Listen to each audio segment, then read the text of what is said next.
Bethesda mission trust வழங்கும் இயேசு இன்றும் அற்புதம் செய்கிறார் என்கின்ற நிகழ்ச்சிக்கு உங்களை அன்புடன் வரவேற்கிறோம். தேவ செய்தி அளித்து உங்கள் அற்புதத்துக்காக ஜெபிப்பவர் ரெவரண்ட் பி. சாம்சன் காமராஜ் அவர்கள். தேவ செய்தியை கேட்டு பயன்பெறுங்கள், அற்புதங்களையும் பெற்றுக்கொள்ளுங்கள். ஹல்லேலூயா. கர்த்தருடைய பரிசுத்த நாமத்திற்கு மகிமை உண்டாவதாக. இந்த நாளிலும் கூட இயேசு இன்றும் அற்புதம் செய்கிறார் இந்த நிகழ்ச்சியை தவறாமல் பார்த்து வருகிற உங்களை ஆண்டவராக இயேசுவின் நாமத்தினாலே வாழ்த்துக்களையும் நன்றியும் கூறிக்கொள்கிறேன். இந்த ஊழியத்திற்காக ஜெபிக்கிற உங்களை கர்த்தர் அதிகமாக ஆசீர்வதிப்பாராக. அது மாத்திரமல்ல, இந்த ஊழியத்திற்காக ஜெபிக்கிறவர்கள், இந்த ஊழியத்தை தாங்குகிற ஒரு சிலர், உங்களையும் கர்த்தர் அதிகமாக ஆசீர்வதிப்பாராக. தொடர்ந்து எங்களுடைய ஊழியங்களுக்காக ஜெபித்துக் கொள்ளுங்கள். யூடியூப்லையும் கூட எங்களுடைய மெசேஜை நீங்கள் பார்க்கலாம். யூடியூப்பில் BMT சர்ச் அல்லது சாம்சன் காமராஜ் என்னுடைய பேரை நீங்கள் டைப் பண்ணிங்கன்னா யூடியூப்பில் இதுக்கு முன்னால் நான் பண்ண பிரசங்கமும் அதே போல் இந்த நாட்களில் நீங்கள் பார்க்குற பிரசங்கத்தை நீங்கள் கேட்கலாம். கேட்டு தேவனுடைய நாமத்தை மகிமைப்படுத்துங்கள். ஃபேஸ்புக்லேயும் நீங்கள் கேட்கலாம். கர்த்தர் உங்களை அதிகமாக ஆசீர்வதிப்பாராக. Price the Lord. இந்த நாளிலும் கூட கடந்த நாட்களிலே, கடந்த வாரத்தில் நம்ம பார்த்த அந்த செய்தியினுடைய தொடர்ச்சியை தான் நம்ம இன்றைக்கு நம்ம பார்க்க போகிறோம். ராம் முழுவதும் பிரயாசப்பட்டு ஒன்றும் அகப்படவில்லை, ஆகிலும் உம்முடைய வார்த்தையின்படியே வலைய போடுகிறேன். அதான் உம்முடைய வார்த்தையின்படியே வலைய போடுகிறேன்.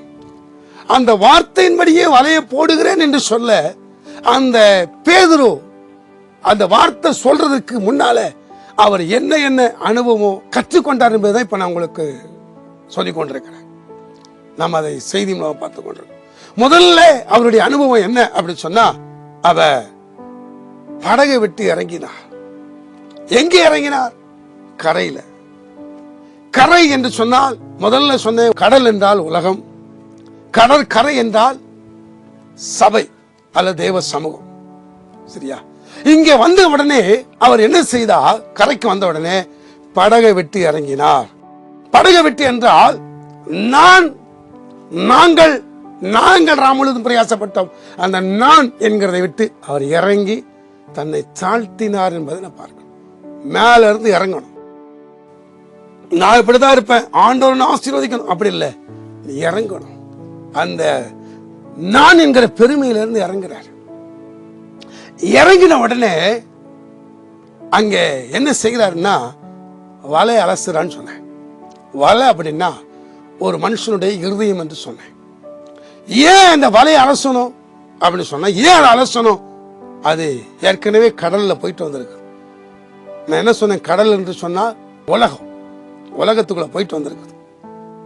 நாம அது உலகத்துக்குள்ள போயிட்டு வந்ததுனால மீன் இல்லை, ஆசீர்வாதம் இல்லை. அப்ப என்ன இருக்குது? ஏதோ வேண்டாதது அங்க உள்ள இருக்குது. என்ன வேண்டாதது சொன்ன பாருங்க. செத்து போன நண்டு, நத்தை, பூச்சி, புழு, பாத்தீங்கன்னா செடி, குப்பை எல்லாம் வலையில இருக்கும். இதெல்லாம் கரை. அப்படின்னா தேவ சமூகத்தில் வந்த உடனே எல்லாத்தையும் தூக்கி போடுறோம். தூக்கி போட்ட உடனே வலை சுத்தமாகிறது போல ஒரு மனுஷனுடைய இருதயமும் சுத்தமாகிறது. இருதயத்திற்குள்ள அப்படி என்ன? என் இருதயத்துக்குள்ள அப்படி என்ன இருக்கு? ஒண்ணுமே இல்லையே. நான் ரட்சிக்கப்பட்டு இத்தனை வருஷம் ஆச்சு, நான் ரட்சிக்கப்பட்டு 30 வருஷம் ஆச்சு, 40 வருஷம் ஆச்சு, 50 வருஷம் ஆச்சு, எல்லாம் கரெக்ட். ஆனா வலைக்குள்ள ஒண்ணுமே இல்லை என்று சொல்ல முடியாது. ஏன்னா வலை எங்க போகுது தெரியுமா? உலகம். காலையிலேயே தூங்கி முழிச்ச உடனே பாத்தீங்கன்னா, வேலைக்கு போறீங்க, ஆபீஸ் போறீங்க, இன்னைக்கு பார்த்து தொழில் பண்றீங்க, எல்லாம் எங்கதான் பண்ணிட்டு இருக்கிறீங்க? உலகத்துல பண்ணிட்டு இருக்கிறோம். அப்ப அதுல ஏதாவது ஒண்ணு உள்ள சிக்குது இல்ல, உள்ள வருது இல்ல. 17 காரியங்கள் நம்ம பார்த்தோம். கலாத்தியர் 5ஆம் அதிகாரம் 19ஆம் வசனத்துல 17 காரியங்களை பார்த்தோம். அதுல 17ல ஒரு 10வது இருக்கும் அல்லது ஒரு 5வது இருக்கும்.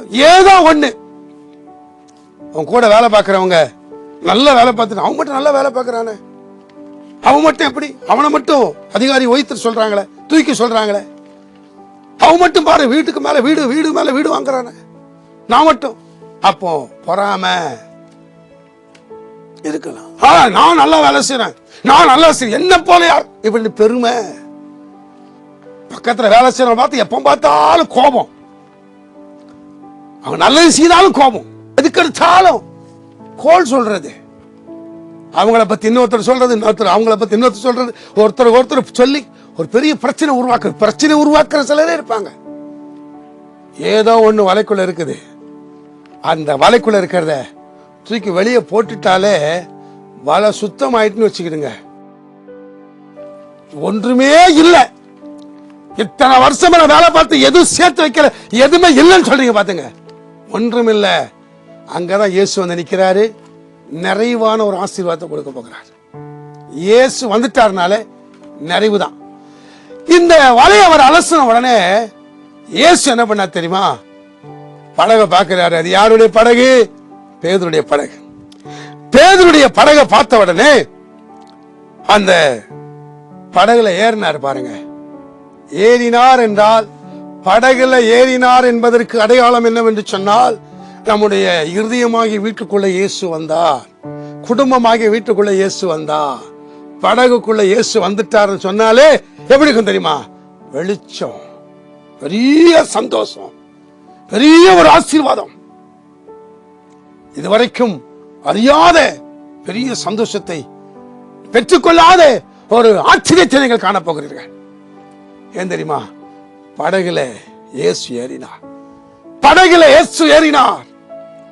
உங்க குடும்பத்துல, உங்க தனிப்பட்ட வாழ்க்கையில இயேசு உள்ள வந்துட்டாரு சொன்னாலே பெரிய ஒரு மாற்றம் உண்டாக போகுது.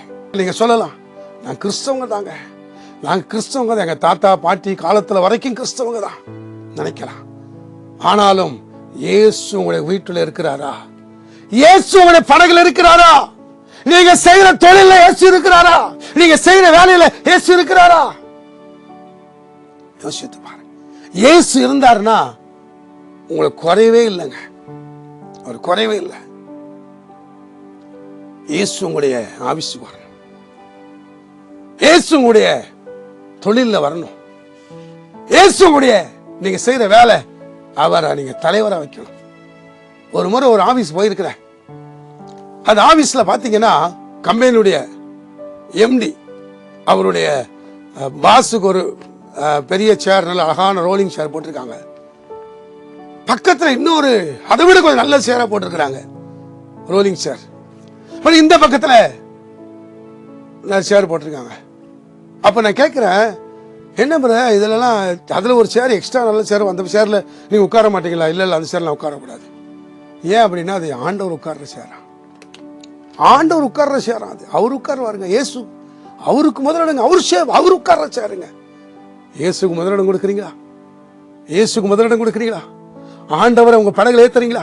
உங்க குடும்பத்துல இயேசு ஏற்றுறீங்களா? ஒரு தொழில இயேசு ஏற்றுறீங்களா? நீங்க செய்யற வேலையில இயேசு வைக்கிறீங்களா? அங்க நீங்க வைப்பீங்கன்னு சொன்னா உண்மையில உங்களுக்கு எந்த ஒரு குறைவும் இருக்கா.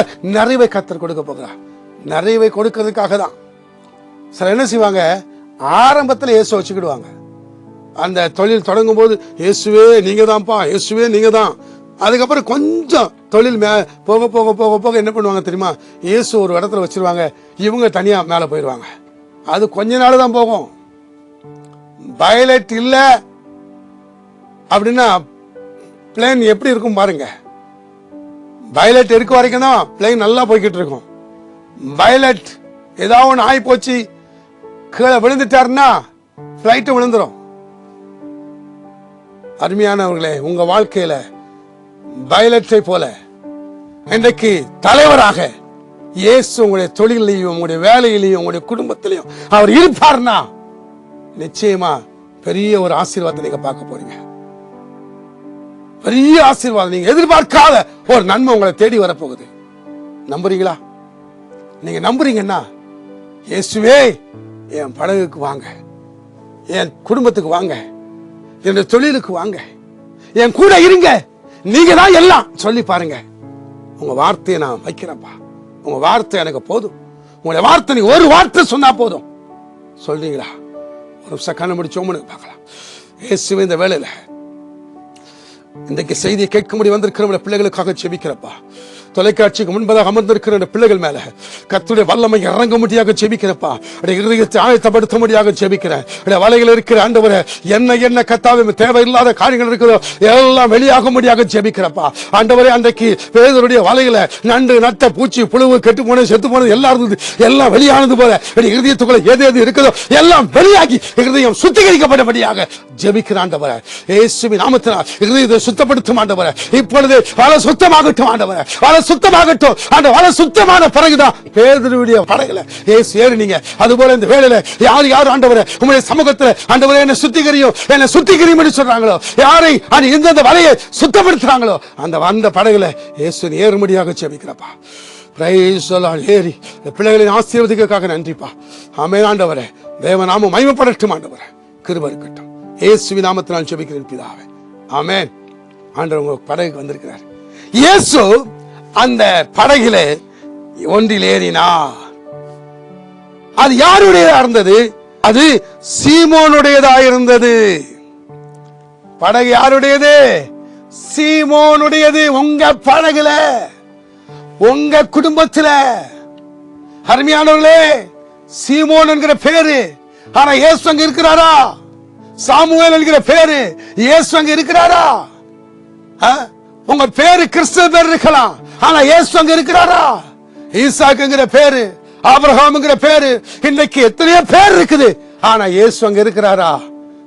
அந்த படகு சீமோனுடையதா இருந்தது. உங்க வீட்டுக்குள்ள இயேசு இருப்பாரு ஆனா, உங்களுடைய தொழில இயேசு இருப்பாரு ஆனா, நீங்க செய்யற வேலையில இயேசு இருப்பாரு ஆனா, நீங்கள் நிறைவான ஆசீர்வாதத்தை பெற்றுக்கொள்ள போகிறீர்கள். இதெல்லாம் எங்க நடக்கு தெரியுமா? கரையில இருந்து நடக்கிற சம்பவங்களை பார்க்கிறோம். கரைன்னு சொன்னா சபன் சொன்ன பாருங்க, அங்க இருந்து நடக்கிற சம்பவம் தான்.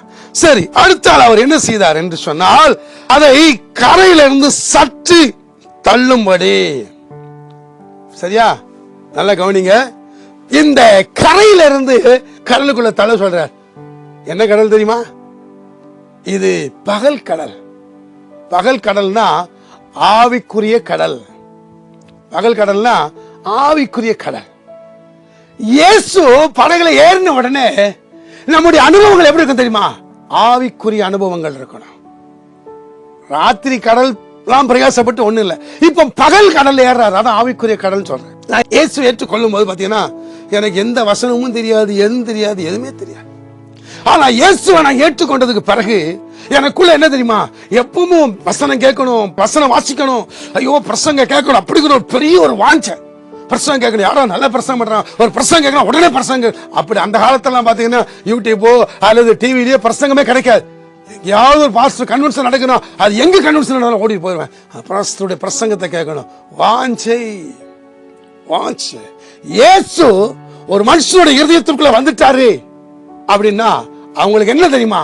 முதல்ல அந்த சத்தியத்தை கேட்கணும், சற்று உள்ள தள்ளும்படி. அப்ப இயேசு ஏற்றுக்கொண்ட உடனே, இப்ப இயேசு எங்க இருக்கிறாரு? படகுல இருக்கிறார். ஆமா தானே? இயேசு படகுல ஏறின உடனே இப்ப இயேசு சொல்றாரு, சற்று கடல்ல தள்ளுப்பாங்கிறாரு. என்ன கடல்? ராத்திரி கடல் இல்ல, இப்போ பகல் கடல். அப்ப பகல் கடல் என்று சொன்னால் ஆவிக்குரிய கடல். ஆவிக்குரிய கடலா அப்படின்னா அப்படி கேட்கிறீங்களா? அதுதாங்க ஆவிக்குரிய அந்த அபிஷேகம் பெற்ற ஒரு அனுபவம் என்பதை நாம் பார்க்கலாம். அதற்கு உதாரணமாக நீங்கள் எசேக்கியேல் 47:3. அந்த புருஷன் தமது கையில் நூலை பிடித்துக் கொண்டு கிழக்கே புறப்படுகையில் 1000 முழம் அளந்து என்னை தண்ணீரை கடக்க பண்ணினார். தண்ணீர் கணுக்கால் அளவா இருந்தது. தண்ணீர் கணுக்கால் அளவா இருந்தது. பாருங்க, கடல், பகல் கடல். அந்த பகல் கடலை பாருங்க அவர் கடக்க பண்ணினார். எப்படி? தண்ணீர் கணுக்கால் அளவு. நீங்க கீழே படிச்சு பாத்தீங்கன்னா தெரியும். அதுக்கப்புறம் முழங்கால் அளவு, அதுக்கப்புறம் இடுப்பு அளவு, அதுக்கப்புறம் மார்பு அளவு, அதுக்கப்புறம் நீச்சல் அளவு. இதுதான் ஆவிக்குரிய ஒரு அனுபவம். ஆவிக்குரிய ஒரு அனுபவம். அதுல 8வது வசனத்தை வாசிக்க கேட்கலாம். அவர் என்னை நோக்கி, இந்த தண்ணீர் கிழக்கு தேசத்திற்கு புறப்பட்டு போய் வனாந்தர வழியாய் ஓடி கடலில் விழும். இது கடலில் பாய்ந்து விழுந்த பின் அதன் தண்ணீர் ஆரோக்கியமாகும். பாத்தீங்களா? ஒரு ஆவிக்குரிய வாழ்க்கையில நாம நிரம்பி நாம ஆவிக்குரிய அனுபவம், ஆவிக்குரிய ஜீவியத்தில் இருக்கும் போது ஒரு ஆரோக்கியம் உண்டாகும் என்பதை நாம் அங்கே பார்க்கிறோம். அந்த சப்ஜெக்டுடைய தலைப்பு அது வேற பாயிண்ட்ஸ். நான் இப்ப எதுக்காக அதை சொன்னா, ஆவிக்குரிய கடல்ல போகிற ஒரு அனுபவத்தை சொல்றேன். சரியா? இப்போ இந்த கடலை சற்று தள்ள சொன்னாரு. சற்று தள்ள உடனே அங்க என்ன நடக்கு தெரியுமா? பாருங்க, கொஞ்சம் தள்ளுப்பா, படகு கொஞ்சம் தள்ளு அப்படின்னு சொன்னாரு. சற்று தள்ளும்படி அவனை கேட்டுக்கொண்டு அந்த படவில் உட்கார்ந்து ஜனங்களுக்கு போதகம் பண்ணினா. அந்த படகுல ஏசப்பா உட்கார்ந்து இருக்கிறாருங்க. உட்கார்ந்தது மட்டுமல்ல, போதகம் பண்ணுகிறார். எங்க போதகம் கிடைக்குது? ஆலயத்துல போதகம். இன்னைக்கு எங்க கிடைக்குது? கடற்கரையில போதகம் கிடைக்குது. கொஞ்சம் ஆழத்துல ஆண்டோடைய சத்தத்தை, ஆண்டோடைய வசனத்தை கேட்கிற ஒரு அனுபவம் அங்க கிடைக்கிறது. அருமையானவர்களே, படகுல இயேசு இருப்பாரையானா நமக்கு ஆவிக்குரிய சத்தியம் கிடைக்கிறது. அவருடைய வசனத்தை நாம் நன்றாய் புரிந்து கொள்ளக்கூடிய ஒரு அனுபவம் அங்க கிடைக்கிறது. அதனால்தான் அங்க என்ன சொன்னா, சற்று உள்ள தள்ளும்படி சொல்லிட்டு அங்க ஜனங்களுக்கு போதகம் பண்ணினா. கரையில தேவ சமூகத்துல போதகம். அன்றைக்கு பார்த்தீங்கன்னு சொன்னா, ஆலயத்துக்கு போனா பிரசங்கம் கேட்கலாம், கன்வென்ஷன் போனா பிரசங்கம் கேட்கலாம். கன்வென்ஷன் போனா எங்க கன்வென்ஷன் நடக்குதோ அங்கெல்லாம் பிரசங்கம் கேட்க ஓடுவோம். ஆனா இன்றைக்கு பாத்தீங்கன்னா எங்கேயும் கன்வென்ஷன் கூட்டங்கள் அதிகமா நடக்கல. எங்கேயுமே அதிகமா தேவ வசனத்தை கேட்க இன்னைக்கு வெளியே போக முடியல. இன்னைக்கு எல்லாம் வீட்டுக்குள்ளே இருந்து கேட்கிறாங்க, வீட்டுக்குள்ளே இருந்து பாக்குறாங்க, வீட்டுக்குள்ளே இருந்து கூட. ஆனால் நீங்க இருக்கிற வீட்டுக்குள்ளே இன்னைக்கு வேத வசனம் வருகிறது. இன்னைக்கு சில என்ன செய்யலாம் தெரியுமா? கிறிஸ்தவ செய்தியை கேட்கறதுக்குள்ள யோசிக்கிறாங்க. இன்றைக்கு எத்தனை செய்திகள் இன்னைக்கு உங்களுடைய வீட்டுக்குள்ள வருகிறது. இன்றைக்கு தொலைக்காட்சியில இன்றைக்கு எத்தனை கிறிஸ்தவ செய்திகள் வருகிறது. செய்தி கேட்கிறீங்களா? கேட்கறதுக்கு நேரம் இருக்கிறதா உங்களுக்கு? மற்ற காரியங்கள் சீரியல் பார்க்கிறதுக்கு நேரம் கிடைக்கிறது. இன்னைக்கு மற்ற சினிமா பார்க்க நேரம் கிடைக்குது. ஆனா கிறிஸ்தவ செய்தியை கேட்கறதுக்கு நேரம் இருக்கிறதா? கிறிஸ்தவ செய்தியை நீங்கள் கேட்பீர்களானா, வேத வசனத்தை கேட்பீர்களானா, நிச்சயமாகவே உங்களுக்கு என்ன வரும் தெரியுமா? விசுவாசம் வளருங்க. விசுவாசம் வளரும். அன்றைக்கு ஒரு செய்தி கேட்க வேண்டுமானா ஓட வேண்டும். எங்க செய்தி? ஆலயத்துக்கு போகணும். ஆலயத்துக்கு போக வேண்டாம். கன்வென்ஷன் கூட்டம் அங்கங்க நடந்து போக வேண்டாம். இன்றைக்கு உங்க வீட்டுக்குள்ளேயே செய்தி வருது. அதை கேட்கறதுக்கு கூட உங்களுக்கு டைம் இல்லை. ஏன்னா அதை கேட்கறத விட இன்னைக்கு சீரியல் பார்க்க நல்லதுன்னு நினைக்கிறீங்க, சினிமா பார்க்க நல்லதுன்னு நினைக்கிறீங்க. அது மட்டும் கையிலே வருதுங்க. இன்னைக்கு யூடியூப்ல கையில டிவி வருது, கையில யூடியூப்ல பார்க்கலாம். அதை கூட இன்னைக்கு பார்க்கறது உங்களுக்கு விருப்பம் இல்லை. மற்ற பாட்டுகள் எல்லாம் கேட்டுக்கொண்டிருக்கிறீங்க. ஆனா பேதுரு என்ன பண்ணா தெரியுமா? அவர் படகுல ஏறின உடனே அவர் ஜனங்களுக்கு போதகம் பண்ணும்போது அந்த போதகத்தை இந்த பேதுரும் கேட்டுக்கொண்டே இருந்தாருங்க. அதுதாங்க ராம் முழுவதும் போய் பிரயாசப்பட்டு ஒன்றும் அகப்படவில்லை. ஆகிலும் உம்முடைய வார்த்தையின்படி. வார்த்தை எங்க கேட்டா தெரியுமா? இங்க பிரசங்கம் பண்றாரு பாருங்க. அந்த போதகத்தை கேட்கிறாருங்க. போதகம் கேட்க கேட்கதா ஒரு மனுஷனுக்கு விசுவாசம் வரும். தேவனுடைய விசுவாசம் வந்தா மட்டும்தான் ஆழத்திற்கு போக முடியும். ஆழத்திற்கு போவதற்கு முன்பதாக அவன் பெற்றுக்கொண்ட அனுபவம் என்ன அனுபவம் தெரியுமா? அவருடைய போதனையை கேட்கிறான். போதனையை கேட்கிறான். அருமையானவர்களே, தேவனுடைய வார்த்தை கேட்கிறீங்களா? தேவனுடைய வார்த்தை கேட்க நேரம் கொடுக்கிறீங்களா? தேவனுடைய வார்த்தை கேட்கிறதுக்கு ஆலயத்துக்கு போனா லாஸ்ட்ல போய் நிக்கிறீங்க. பிரசங்கம் கேட்கிறீங்களா? ஆராதனைக்கு போனா பாடல் முடிஞ்சது, பாடல் முடிஞ்சு, ஆராதனை முடிஞ்சு, ஜப குறிப்புகளுக்காக ஜோமணி முடிஞ்சு, கடைசியில பிரசங்கமும் லாஸ்ட் நேரத்தில் போய் கேட்கிறீங்க. எதுக்கு நீங்க ஆராதனைக்கு போறீங்க? ஆராதனைக்கு போய் என்ன பிரயோஜனம்? ஆராதனைக்கு போகணும்னு சொன்னா ஆரம்பத்தில் நீங்க ஆரம்ப ஜெபம் பண்ணும்போது ஆராதனைக்கு போய் பாருங்க. அந்த ஆராதனை உங்களுக்கு ஆசீர்வாதமா இருக்குங்க. அந்த ஆராதனை நிச்சயம் உங்களுக்கு ஆசீர்வாதமா இருக்கும். முழுமையான ஒரு ஆசீர்வாதத்தை பெற்றுக்கொள்வதற்கு ஆலயத்துக்கு நீங்க கடற்கரை, இப்ப கடற்கரை சொன்ன பாருங்க. கடற்கரைக்கு வந்த பிறகு என்ன சமூகம் நடந்ததுங்கிறத பார்த்துட்டு இருக்கிறோம். கடற்கரை என்றால் தேவ சமூகம், தேவ சபை. தேவ சபை. ஆலயத்துக்கு கடமைக்கா போறீங்களா? பல சொல்லிக்க, நாங்க ராத்திரி எல்லாம் பிரயாசப்படுறோம், ஒன்று ஆகப்படலைங்க. நாங்க ராத்திரி எல்லாம் பிரயாசப்படுறோம், ஒன்று ஆகப்படல. நீங்க பிரயாசப்பட்ட ஒன்று ஆகப்பட. வீட்டுல ஜெபம் பண்றீங்களா? வேதத்தை வாசிக்கிறீங்களா? வேதம் எடுக்கிறீங்களா? பைபிள் எடுக்கிறீங்களா?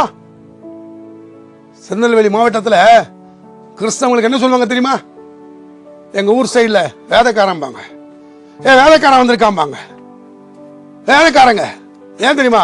வேதத்தை சுமந்து கொண்டு வருகிறவர்கள் வேதக்காரர்கள், வேதத்தை சுமக்கிறவர்கள் வேதக்காரர்கள். வேதத்தை வாசிக்கிறவர்கள் வேதக்காரர்களா இருக்க வேண்டாம். அவங்க வேதக்காரங்க. கிறிஸ்தவன் சொல்ல வேதக்காரங்க. வேதத்தை தூக்கிட்டு போறீங்களே, படிக்கிறீங்களா? ஜெபம் பண்றீங்களா? சத்தியம் கேட்கிறீங்களா? சத்தியம் கேட்க நேரம் இருக்கிறதா? ஆவியானவர் சொல்றாருங்க.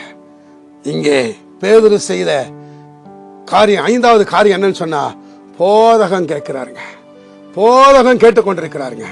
பாருங்க, முதல்ல அவர் என்ன செய்தார்னா, அவர் இயேசுக்கு முன்னால நிக்கிறார். அதான் இயேசுக்கு முன்னால, அதான் படகை விட்டு இறங்குறாருங்க. 2வது வலையை அலசி கொண்டிருந்தாரு. 3வது அந்த படகுல இயேசு ஏறினாரு. வலை அலசுனதுனாலதான் படகுல ஏறினாரு. 4வது அந்த படகை கொஞ்சம் சற்று தள்ளினார். எங்க தெரியுமா? கடற்கரை. என்ன கடல்ல? பகல் கடல்ல. 5வது அதுல உட்கார்ந்து என்ன செய்யறாருன்னா ஜனங்களுக்கு போதகம் பண்றாரு. அந்த போதகத்தையும் பேதுரு கேட்கிறாரு.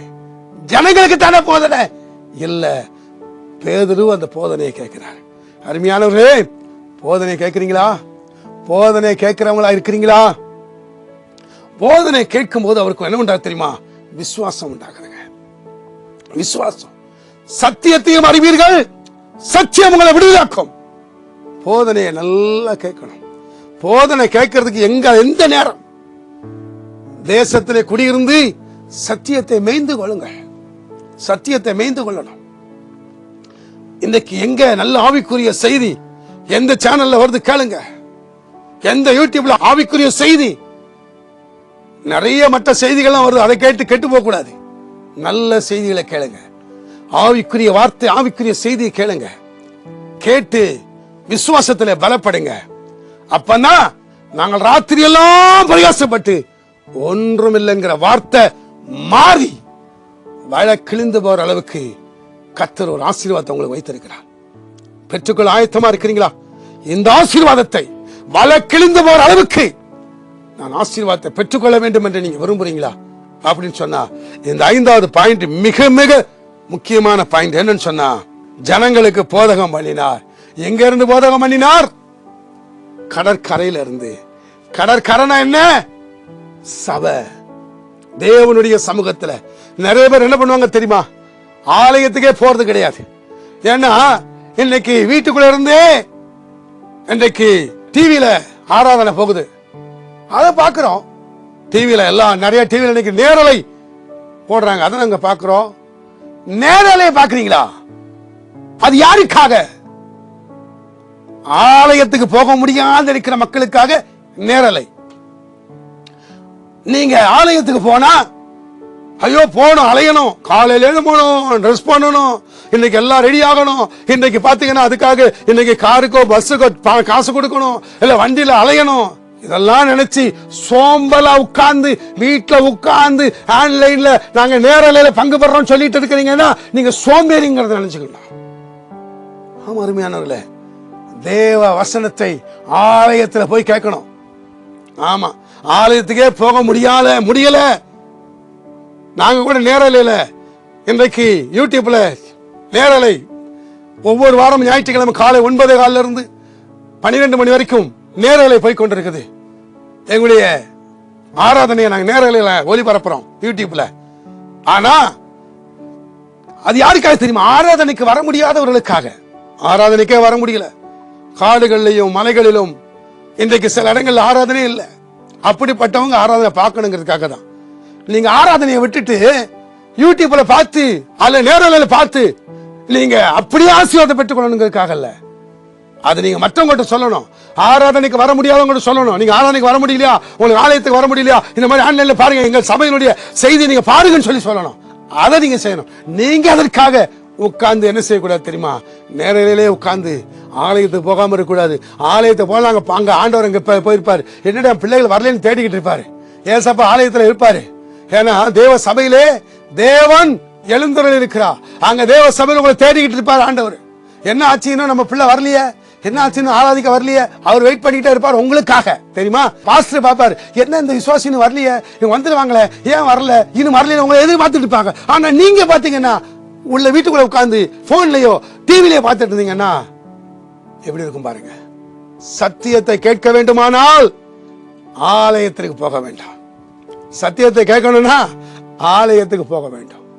பேதுரு கரையில உட்கார்ந்து, சரி நேரம் போச்சு விட்டுருங்க, படகை விட்டுட்டு நம்ம பேசாம வீட்டுக்கு போயிருக்கலாம்.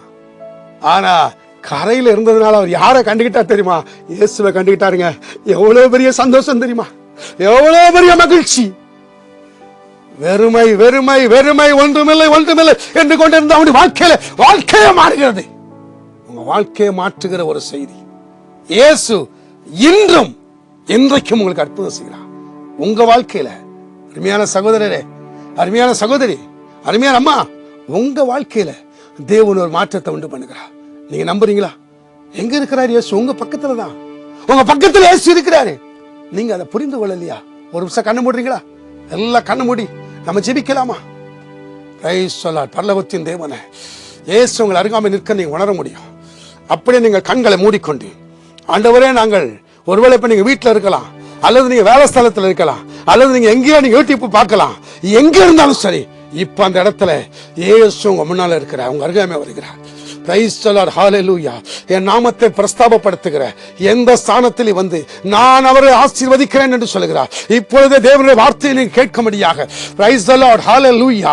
தேவ வல்லமை இந்த பிள்ளைகள் மேல இறங்கட்டும் ஆண்டவரே, ஸ்தோத்திரிக்கிறோம். ஆமென். ஹalleluya. நன்றி ஆண்டவரே. எந்த இடத்துல நிற்கிறார்களோ அந்த இடத்துல கர்த்தருடைய வல்லமை இறங்கட்டும் ஆண்டவரே. உம்முடைய வசனத்தை கேட்கும்படியாக, உம்முடைய போதகத்தை கேட்கும்படியாக என்னை கேட்டுக்கொண்டிருக்கிற பிள்ளைகள் மேல கர்த்தருடைய வல்லமை இறங்கட்டும். ஹalleluya. Glory to Jesus. Rikara shabaladara badikaraba. Glory shamabadi rikara. Ora shabaladara bikaraba. இந்த பிள்ளைகளை ஆண்டவரே குடும்பத்துல ஆண்டவரே இருக்கிறதுக்காக நன்றிப்பா. ஆமென். ஹalleluya. ஆண்டவரே படைகளை நீ வந்திருக்கீங்க. ஆண்டவரே படைகளை ஏறி இருக்கீங்க. ஆமென். உபதேசம் பண்றீங்க, போதகம் பண்றீங்க. இந்த பிள்ளைகள் குடும்பமாய் கேட்கிறதுக்காக நன்றிப்பா. குடும்பத்துல ஒரு ஆசீர்வாதம், குடும்பத்துல ஒரு சமாதானம், குடும்பத்துல ஒரு நிம்மதி. ஓ ஹalleluya. ora shabaladara rikara. ஓ ரிபிகமா shabaladara bikaraba. இயேசுவின் நாமத்தினால் உங்களுடைய குடும்பத்துக்குள்ள ஒரு பெரிய ஒரு ஆசீர்வாதத்தை, ஒரு அற்புதத்தை உங்களுடைய வாழ்க்கையில செய்கிறார். இயேசு குடும்பத்துக்கு வந்திருக்கிறார். இயேசு உங்களுடைய குடும்பத்துல. ஹalleluya. படகுல இயேசு இருக்கிறீங்க. அப்பா, படகுல நீங்க உட்கார்ந்து இருக்கா நன்றி சொல்லுங்க. படகுல எங்க வீட்டுக்கு நீங்க வந்திருக்கா நன்றி சொல்லுங்க. அண்டர் எங்க வீட்டுக்கு நீங்க வந்திருக்கீங்க, அன்னைக்கு நடுவில் இருக்கிறீங்க, அதற்காக நன்றி சொல்லி பாருங்க பார்க்கலாம். ஓ ஹalleluya. ஹalleluya. ரிகாரா ஷவாலா ரிபிகாரா. நீங்க பேசுங்க, நாங்க கேட்கிறோம்ப்பா. நீங்க பேசுங்கப்பா, நாங்க கேட்கிறோம். ஹalleluya. ஹalleluya. அன்னைக்கு மார்த்தாள் மரியாள் வீட்டுக்கு இயேசு போகும்போது, மார்த்தாள் இன்னைக்கு பற்பல வேலையில இருக்கிறார், மரியாள் இயேசுவின் பாதத்தில் அமர்ந்து இருக்கிறார். நீங்க பேசுங்க, நீங்க பேசுங்க, நீங்க பேசுங்க, நான் கேட்கிறேன்னு சொல்லி இந்த வேளையில இயேசு உங்க வீட்டுக்கு வந்திருக்கிறாங்க. அவர் சொல்றது கேளுங்க. அவர் என்ன சொல்றாரோ அதன்படி செய்யுங்க. உங்களுடைய வார்த்தையின்படியே வாழைய போடுவேன் என்று சொல்லி போடுறது நிமித்தமாக பெரிய ஆசீர்வாதத்தை பெற்றுக்கொள்ள நன்றிப்பா. இந்த வேளையில நம்முடைய பிள்ளைகளோடு பேசியிருக்கிறீங்க, உங்களுடைய பிள்ளைகளோடு பேசியிருக்கிறீங்கப்பா. உங்களுடைய பிள்ளைகளுடைய வாழ்க்கையில் ஒரு பெரிய மாற்றத்தை கொண்டு பண்றதுக்கா நன்றி. தொடர்ந்து ஆவியானவர் பேசின வார்த்தைக்காக நன்றிப்பா. தொடர்ந்து இந்த தொடர் செய்தி நம்முடைய பிள்ளைகள் கேட்டு உங்களுடைய ஆசீர்வாதத்தை பெற்றுக்கொள்ளும்படியாக ஜெபிக்கிறப்பா. நாம மையப்படட்டும், கிருபை தங்கி இருக்கட்டும். தொலைக்காட்சியின் மூலமாக ஆண்டவரே நம்முடைய பிள்ளைகள் கேட்ட செய்தி நம்முடைய பிள்ளைகளுக்கு ஆசீர்வாதமா இருக்கட்டும். யூடியூப் மூலமாக, பேஸ்புக் மூலமாக பார்க்கிற பிள்ளைகளையும் ஆசீர்வதிமார்கள் கிருபை செய்யும். இயேசுவின் நாமத்தினால் ஜெபிக்கிறேன் பிதாவே, ஆமென். என் ஆத்துமாவே கர்த்தரை ஸ்தோத்திரி, என் முழுவதுமே பரிசுத்த நாமத்தை ஸ்தோத்திரி. என் ஆத்துமாவே கர்த்தரை ஸ்தோத்திரி, அவர் செய்த சகல உபகாரங்களையும் மறவாதே. ஆமென். Praise the Lord. கர்த்தர் உங்களை ஆசீர்வதிப்பார். அநேகரை தொட்டிருக்கிறார், உங்களால் ஆண்டவர் தொட்டிருக்கிறார். நீங்க எங்களோட தொடர்பு கொள்ளுங்க. உங்களுக்கு ஏதாவது காரியம் சொன்னா எங்களுக்கு ஜெப மையத்தில் ஃபோன் பண்ணி சொல்லுங்க. சைடில் வர ஸ்க்ரீனில் வரக்கூடிய நம்பருக்கு நீங்கள் கால் பண்ணுங்க. அதில் 3 நம்பர் வருது. அதில் கீழே வருகிற நம்பர் ஏதாவது எந்த நேரத்துலையாவது நான் ஃப்ரீயாக இருந்தால் உங்களை ஃபோன் எடுப்பேன். ஆனால் ஒன்று மட்டும், டிவியில் செய்தி போய் கொண்டிருக்க வரைக்கும் நாங்கள் ஃபோன் எடுக்க மாட்டோம். அதனால் நீங்கள் டிவியில் செய்தி போகும்போது நீங்கள் போடாதுங்க.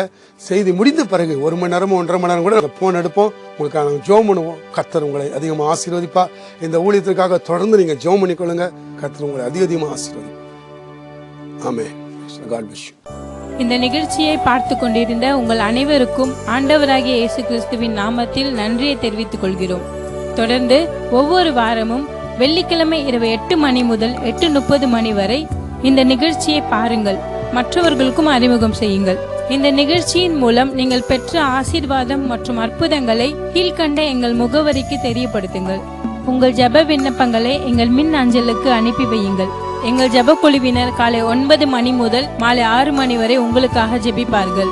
நீங்கள் தொடர்பு கொள்ள வேண்டிய எங்கள் முகவரி reverend P. Samson Kamaraj, Bethesda mission சபை, எண் 11, சர்ச் தெரு, கலெக்டர் பங்களா பின்புறம், காஞ்சிபுரம் 631502. நீங்கள் தொடர்பு கொள்ள வேண்டிய எங்கள் தொலைபேசி எண்கள் 9569544983 மற்றும் 6374344482. எங்கள் மின்னஞ்சல் முகவரி bmttvministries@gmail.com. ஆண்டவர் தாமே உங்களை ஆசீர்வதிப்பாராக.